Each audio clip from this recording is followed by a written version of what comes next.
सो hi everyone. आज हम बात करने वाले हैं कि जब आप पीएचडी करना चाह रहे हैं और पीएचडी के लिए एक रिसर्च टॉपिक सेलेक्ट करना चाह रहे हैं तो किस तरीके से आप टॉपिक सेलेक्ट करें और साथ ही साथ जो आपका प्रपोजल है, रिसर्च प्रपोजल है, उसको यानी कि जिसको आप आरडीसी कहते हैं, उसको किस तरीके से डेवलप करें, अपने प्रपोजल को किस तरीके से डेवलप करें, उसके बारे में एक थोड़ा सा डिस्कशन यहाँ पे करते हैं।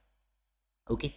सो जो भी स्टूडेंट पीएचडी परस्यू करना चाह रहे हैं, पीएचडी करना चाह रहे हैं अपने पोस्ट ग्रेजुएशन के बाद, किसी भी फील्ड के अगर आप स्टूडेंट हो, चाहे इंजीनियरिंग फील्ड से हो, चाहे प्योर साइंस फील्ड से हो, ह्यूमैनिटीज़ से हो, चाहे आप कॉमर्स फील्ड से हो, कोई भी अगर आपका फील्ड है और आप उस पर्टिकुलर सब्जेक्ट में, मान लीजिए आप फिजिक्स के अंदर रिसर्च करना चाह रहे हैं, आप केमिस्ट्री के अंदर रिसर्च करना चाह रहे हैं, तो सबसे इंपॉर्टेंट आपने एग्जाम क्वालिफाई किया। एग्जाम क्वालिफाई करने के बाद आपको यूनिवर्सिटी में सीट मिली, आपको आईआईटीज में सीट मिली, एनआईटीज में, फॉरेन में, कहीं भी आपको अगर सीट मिली, तो किस तरीके से अपने रिसर्च के लिए टॉपिक को सेलेक्ट करें, क्योंकि सबसे बड़ा और सबसे पहला पॉइंट होता है कि how to select a topic for your PhD.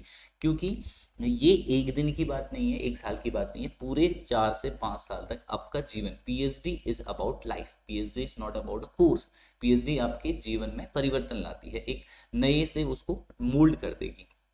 तो when you want to go for PhD, तो सबसे पहले द मोस्ट इंपॉर्टेंट पॉइंट अपनी इंटरेस्ट को जानने की, whether actually you want to do और नॉट, है ना। बहुत सारे स्टूडेंट, 50% स्टूडेंट ये स्टूडेंट रहती है कि they left during 1 year, 2 year, 3 year, 4 year, वो छोड़ देते हैं अपने जो कोर्स है, अपने पीएचडी है, उसको छोड़ देते हैं, क्योंकि जो स्टार्टिंग में है उन्होंने एक जगह पे मिस्टेक की होती है। वो मिस्टेक है कि आपने जब अपना रिसर्च प्रपोजल सेलेक्ट किया, अपना टॉपिक सेलेक्ट किया, वो आपके इंटरेस्ट का नहीं था। तो सबसे मोस्ट इंपॉर्टेंट थिंग है, या आप उस पर लिख ही नहीं पा रहे हैं, आप उस पर पेपर ही पब्लिश नहीं कर पा रहे हैं, तो the most important thing when you going for PhD, सबसे पहले आप क्या सेलेक्ट कीजिए, अपना रिसर्च का टॉपिक सेलेक्ट कीजिए। तो टॉपिक सेलेक्ट करने के लिए कुछ महत्वपूर्ण बातें मैं आपको बता रहा हूँ। The first thing, your topic should be unique.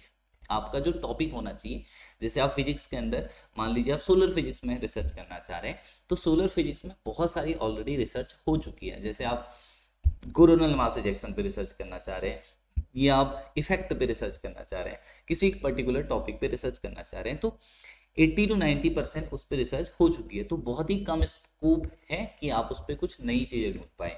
तो पहले सबसे इंपॉर्टेंट माय डियर स्टूडेंट, ये ध्यान रखिए कि आप सबसे ज़्यादा मेहनत अपने टॉपिक को सेलेक्ट करने में लगाइए। ऐसे नए टॉपिक, बिल्कुल न्यू टॉपिक सेलेक्ट करने की कोशिश करिए, यूनिक टॉपिक जिसके बारे में बहुत ही कम रिसर्च पेपर पब्लिश हुए हैं, जिसके बारे में लोग अभी स्टार्ट कर रहे हैं, वो आपका रिसर्च टॉपिक होना चाहिए, क्योंकि वो यूनिक भी है। आगे आपको जीवन में उसका फायदा भी मिलेगा। आप फॉरेन जाना चाह रहे हैं, उसमें भी आपको फायदा मिलेगा रिसर्च के लिए। तो your topic should be unique. तो सबसे ज़्यादा हेल्प, सबसे ज़्यादा टाइम आप किसको दीजिए, टॉपिक सेलेक्ट करने में। कोई भी रैंडम टॉपिक यहाँ पे सेलेक्ट नहीं करना आपको। द सेकेंड पॉइंट, जो भी आपका टॉपिक है वो रिलेवेंट होना चाहिए, उसके लिए आपके पास सफिशिएंट मटेरियल होना चाहिए, यानी कि उसके रिसर्च आप करना चाह रहे हैं तो उसके बारे में आपके पास इंफॉर्मेशन बहुत सारी होनी चाहिए, आपको इंफॉर्मेशन इजीली अवेलेबल हो जाए, इस तरीके का आपको रिसर्च टॉपिक सर्च करना है।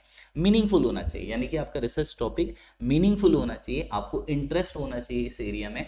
ऐसा नहीं कि आपने कोई ऐसा टॉपिक ढूंढ लिया, जैसे मैं अपनी बात करूँ, मुझे इलेक्ट्रॉनिक्स में बिल्कुल भी इंटरेस्ट नहीं है और मैंने इलेक्ट्रॉनिक्स का कोई टॉपिक सेलेक्ट कर लिया, तो मैं उसमें कभी कर ही नहीं पाऊंगा काम। तो टॉपिक जब आप सेलेक्ट करें, वो आपके इंटरेस्ट का होना चाहिए, मीनिंगफुल होना चाहिए, यूनिक होना चाहिए। ओके। और इस तरीके का टॉपिक होना चाहिए कि बाकी जब स्टूडेंट उस पर और ढूंढे, मतलब आपके पेपर्स की हेल्प ले सकें, मतलब फर्दर रिसर्चर्स को वो क्या करें, इनकरेज करें, इस तरीके का टॉपिक। तो सबसे ज़्यादा जोर आपको उस टॉपिक पे ही देना है। दूसरी बात आती है, जब आप अपना प्रेजेंटेशन दें, यानी कि डेजर्टेशन आप लिखते हैं, आपका रिसर्च प्रपोजल किस तरीके का होना चाहिए। देखिए, रिसर्च प्रपोजल लिखते वक्त आपको ये ध्यान रखना चाहिए, कम से कम 20 से 30 पेज तक आपका जा सकता है।